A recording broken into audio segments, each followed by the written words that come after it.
আমি সঁচাকৈ গৌৰৱান্বিত যে আমাৰ চিনাতলী বৰসবাহ যিটো পৰম্পৰা, সেই পৰম্পৰা ৰক্ষা কৰি এইবাৰো আমি যথেষ্ট সংখ্যক সহযোগীৰ সৈতে আমি কমেও 28 কুইণ্টেল পিঠাগুড়ি 2 লাখ মিঠৈৰ সৈতে আমি ভকতক আপ্যায়ন কৰিবৰ কাৰণে আমি কমেও 10,000 ভকতক আমি নিমন্ত্ৰণ জনাইছোঁ। অতি কমেও সকলোখিনি অহাৰ পিছত আমি সকলো আপ্যায়ন কৰিবৰ কাৰণে আমাৰ দেশদেউৰী সদায় প্ৰস্তুত হৈ থাকে।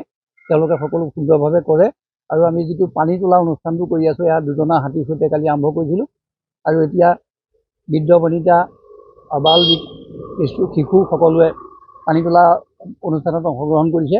অতি সুন্দৰ হৈছে। আমি যোৱাকালি পূব দিশত, আজি গাঁৱৰ পশ্চিম দিশত আমি পানী তোলা অনুষ্ঠান কৰিছোঁ আৰু আমি যিটো পৰম্পৰা সেইটো কোনো কাৰণে ভংগ নকৰি আমি 4দিনীয়া কাৰ্যসূচীৰে সভাভাগ কৰিবলৈ লৈছোঁ। যোগ গৈ আছে সেইটো নিশ্চয়। 700ঘৰীয়া ৰাইজৰ এটাই নামঘৰ, ইয়াত 700 ঘৰ অংশীদাৰে অংশগ্ৰহণ কৰি এই বৰসবাহভাগত তেওঁলোকে পূৰ্ণ সহযোগিতা আগবঢ়াই আহিছে আৰু আগলৈকো যাব বুলি আমি আশা কৰিম। আমাৰ কালিৰ পৰা আমাৰ প্ৰথম কাৰ্যসূচী হৈছে। প্ৰথম কাৰ্যসূচী আছিলে আমাৰ ধৰ্মৰ ধ্বজা উত্তোলন, দ্বিতীয় কাৰ্যসূচী আছিলে আমাৰ বংশৰ পতাকা উত্তোলন। ইয়াৰ পিছতে বিয়লি 2 বজাৰ পৰা আমাৰ 150জন দেউৰীয়ে মিঠৈ বন্ধা কাম শুভাৰম্ভ কৰে।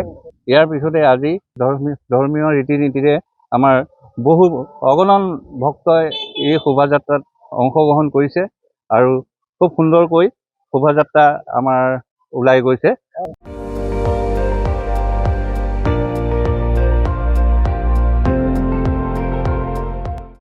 আপুনি চাই আছে ND24, সৰ্বশ্ৰেষ্ঠ নহয় সৰ্বোত্তমৰ দৌৰ।